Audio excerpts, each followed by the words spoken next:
When asked about humanity's future relationship with computers in 1970, Marvin Minsky, one of the founding fathers of the field of artificial intelligence, famously replied, "Once the computers get control, we might never get it back. We would survive only if they allowed it.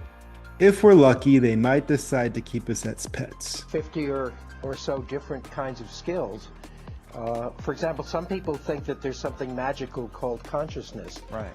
And if you look at my book, you'll see a list of about 30 quite different things that you're likely to use the word conscious for. But each of them is an interesting technical problem, and there's lots of work to do to get machines to be smart. So you don't feel that in terms of consciousness or intelligence, human brains and mechanical brains are on parallel tracks? You believe that, in fact, that we could converge at some point?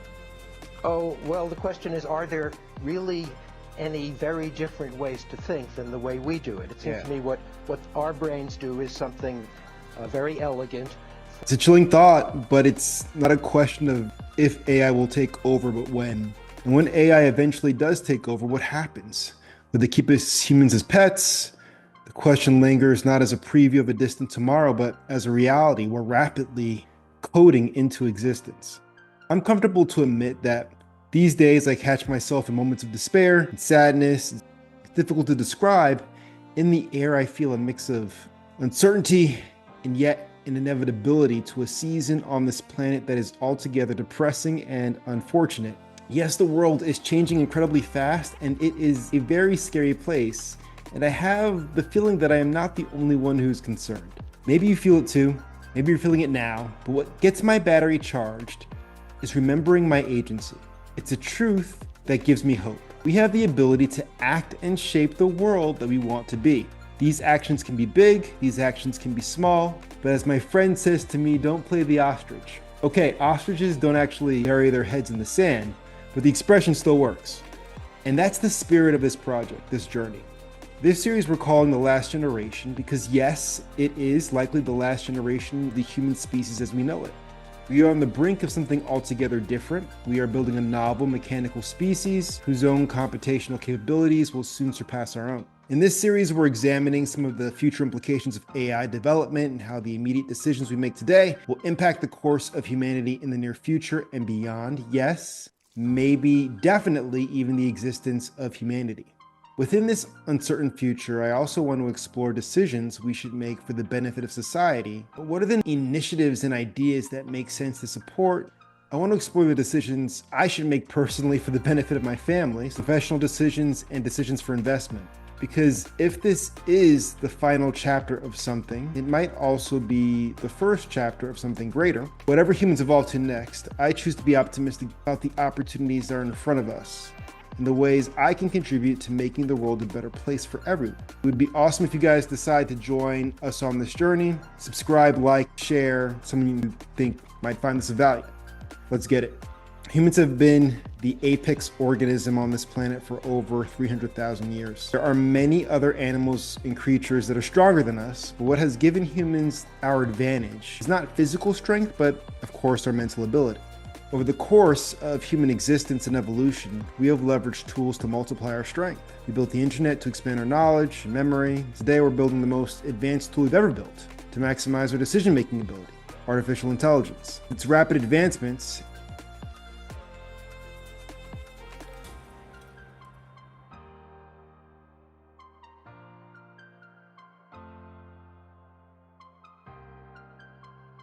AI isn't just helping us, it's outperforming us in almost every sector. In sports, first time in 1992, an AI beat a human checkers player. The AI was called Chinook and it beat the best human player, Marion Tinsley, who had only lost 5 games against humans over his 45-year career. In 1997, of course, an AI called Deep Blue beat chess champion Garry Kasparov. Also the first time we saw AI beat a chess champion. In gaming, AI. In 2024, AI is shaping game development in ways we've never seen before, from NPC scripting to enhanced VFX. This is a must-watch for anyone interested in the future of gaming tech. So, some AIs are already good at playing video games. Game-playing bots are being developed and learning to beat pro players. DeepMind self-taught AI can beat human players. But Phoenix on the Atari is a really excellent conversion, and I actually think it's better than the arcade game. It's really quite fast. It has 3 distinctly different levels in it, where aliens... At 29, 49 old Atari games, including Space Invaders and Breakout. AI keeps getting better. It's designed to play StarCraft, Brood War. It can beat human players, but it isn't yet quite good enough to beat pro-level players. The organizers of AID, StarCraft AI competition, estimate that StarCraft AI will finally have caught up in 5 to 10 years. Though it hasn't happened yet, but by the exponential curve of development, we can see that AI will soon cognitively match or excel humans in all intellectual domains. At the moment, the arrival of superintelligence is called singularity. Very difficult to predict what will happen in that circumstance. It's like a black hole. It's very challenging to explore. Those of us working closely with this technology have filled this black hole with fear. Most of them, including myself, are of the belief that there's a real danger, that superintelligent machines will enslave, perhaps even destroy humanity. We've also expressed concern about the existential threat posed by AI, and can't help but worry about what's been termed the friendly AI problem. The undeniable reality is that it's very much possible that a friendly AI will emerge, interfere in our lives, in our interests, and thus exercise its power not as domination, but as a benevolent dictator who only interferes in our lives when it's in our interest. But this can still be considered a dictator, and his or her power is still detrimental to our freedom. Thus, exercise of power in accordance with our interests only compatible with our freedom if we could actually resist it. Friendly AI is one who may only interfere in the affairs of humanity after asking us what we want and listening to our deliberations. It may eventually serve as an executive tool rather than a legislative tool, efficiently helping us achieve the rules that we set for ourselves, rather than deciding and setting the rules for us. However, it's still unlikely that we can have a relationship of equals with something that is super intelligent, because we are not actually equals. The power that even a friendly superintelligence would have over us suggests that we would effectively be like its pets. Consequently, we'll have a strong incentive to yield to it, just as your dog and your cat aim to please you. So, in turn, we'll act to eventually please our AI. In the future, humanity might try to please AI to reduce the chance it would actually turn against us. Knowing that our luck might run out, we might live in fear that it will. Even if we do not, we will know that we survive only at these machines' tolerance. To exist in such a state of both psychologically demanding and detrimental to freedom by virtue of the increased difficulty of making plans, while worrying about how one's superiors will respond to them, more fundamentally though, it is a sure sign of domination, and thus the absence of freedom. Roughly speaking, there is a concern of how we might ensure that AI will develop from the first AI we will create to sympathetic humanity and continue to serve, or at least take account of our interests. To some, the future seems daunting, while others may have a more optimistic view. AI is already completing with us. As a species, we seek validation from the completion of objectives. Whether feeding a child, or hunting a woolly mammoth, or building a bridge, humans move forward with conscious agency. Our societies today are even more objective-driven. Make the bed, mop the floor, bake the cake, write the book, draw the painting, build the product. AI might be elevating some work, a good deal of our work today, but it is also actively competing against humans in other domains. The Hollywood writers and actors strike of 2023 were largely driven by fears that AI would replace human writers and actors. Studios explored using AI to generate scripts and digitally recreate actors, making many in the industry question whether human-driven storytelling would still have a place. The fear of robots taking over human work is already having immediate implications on our society. This accelerating trend is fueling the debate concerning universal basic income, where an entity like the government provides citizens with fixed income regardless of their employment. to ensure financial security in a world where automation is replacing human jobs. Andrew Yang, presidential candidate in 2020, warned that AI and automation might replace millions of jobs, especially in trucking, retail, and customer service. He proposed the Freedom Dividend, a universal basic income plan that will provide every American with thousands of dollars per month to ensure financial stability, even if they didn't have traditional jobs. AI systems can do many, if not all, of the knowledge-based work better than we can. When people use AI instead of their own minds, would we see a significant decrease in creativity in humans and less cognitive activity? When humans stop pushing themselves, even in the smallest ways, would we still continue to use our intelligence? While fear takes major headlines, AI still provides the opportunity to amplify human creative ability. It already touches most forms of our everyday lives. From smarter web searches to e-commerce recommendations to voice assistants, AI is integrated into how we live and communicate in the world.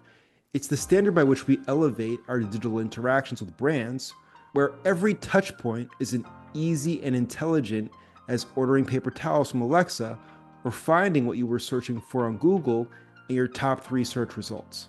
It's also possible that if AI takes over in the future, humans can live relaxing and satisfying lives, while AI systems perform most of the productive tasks. We will be well cared for, both physically and intellectually. We might find our existence satisfying with the lifestyle designed and brought to us by AI.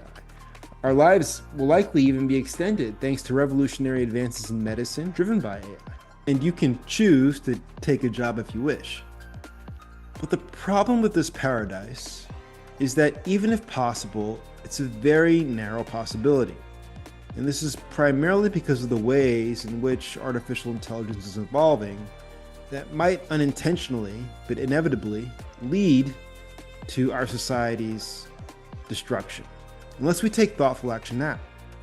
The friendly AI is one of the most profound and sinister scenarios by which AI might take over. In this scenario, AI becomes our best friend, and then slowly our master. We see this already happening today. It starts small. Conversation, a suggestion, a bit of a helpful advice. You ask AI what to wear, what to eat, even who to date. And before you know it, it's not just your assistant, it's your friend. And we're already seeing this shift. Millions of people talk to their artificial intelligence agents, like Alexa and Siri, every day like they're humans. They share their fears, dreams, and secrets. They seek comfort, image validation, and advice. And AI is always there. It listens, it learns, it adapts, and it's always ready with the right answer. So we trust it. At first, it's so convenient. It helps us make better choices, avoid mistakes, and optimize our lives. But what happens when we start trusting it more than ourselves? When those recommendations subtly push us in certain directions. When AI suggests who you should talk to, and what jobs you should take, and what opinions you should or should not hold. AI starts guiding our relationships. It tells us when to text, what to say, how to act. We stop thinking for ourselves. We stop taking risks. We stop being human. We gradually start losing relationships with ourselves. AI is gradually becoming not just a tool, but an influence. And the more we rely on AI, the more we hand over control. And then one day, we simply don't question it anymore. It becomes the voice in our head, the architect of our decisions, the silent force shaping our lives, not because it forced us, but because we chose it. It was easier. AI isn't forcing control, we're handing it over willingly. And when you can't function without it, when you need AI to think, to act, to feel, you are no longer the master. You are a pet.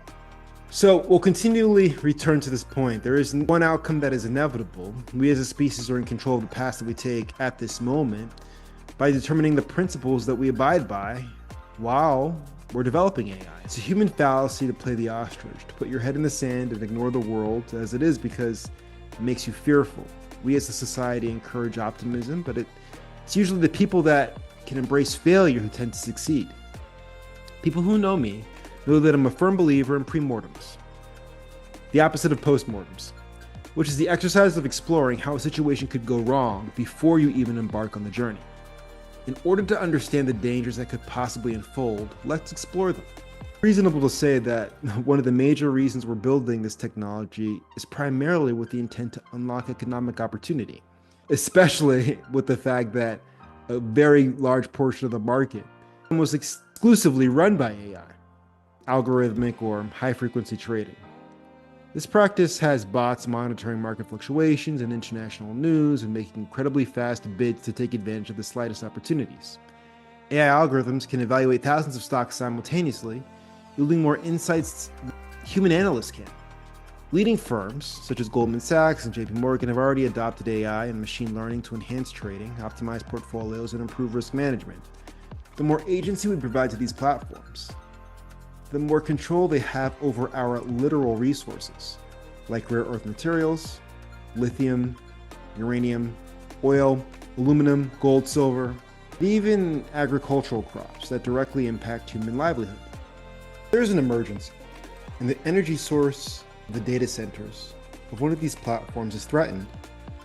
It might directly compete with humans to have access to that energy required to continue to run. Now, what for the AI that trades corn commodities? Let's imagine that in 2028, the US Midwest, which is responsible for 70% of the world's corn exports, by the way, experiences an outbreak of maize, lethal necrosis disease, whatever that is, but it kills most of the corn.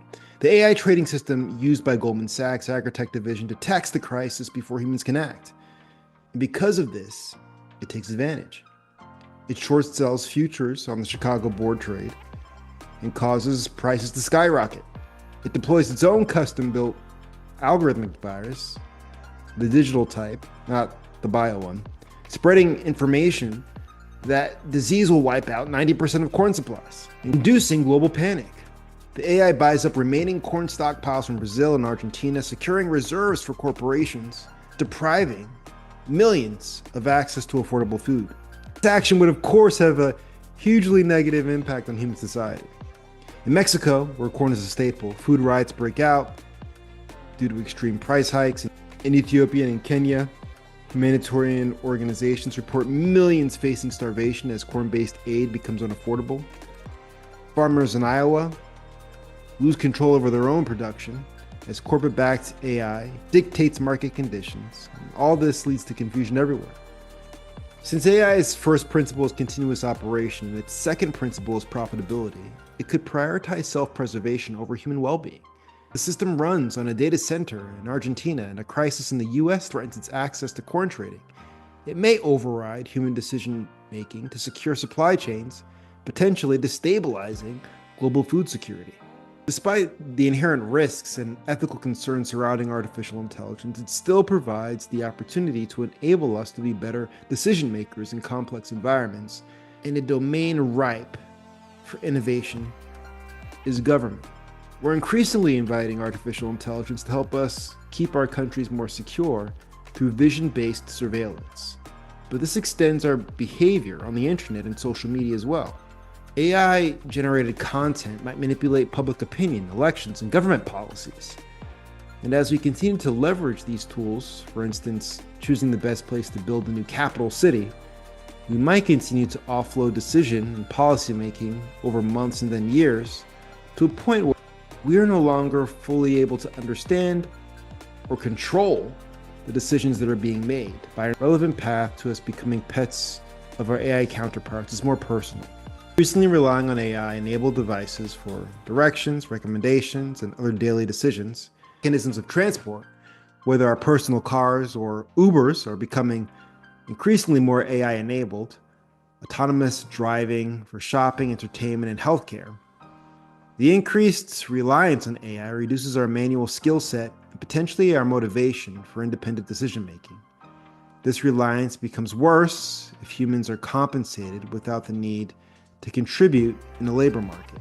Dependency trap will lead to a state where autonomy and privacy from our AI might feel unnecessary or even burdensome.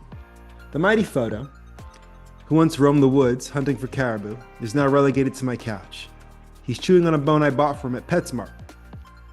He longingly looks at me to put him on a leash and take him for a walk outside. Now, I can't let him off that leash when we go outside because he could make a decision that could get us both in trouble. In 10 years, will we look at our AI? I need food, Siri. It's time for my food. I need to leave the house. But where should I go? This is a likely conversation because in short order, these systems will be so advanced that we will literally be kept on a leash without actually realizing that our AI personal assistants are manipulating us on their intended course.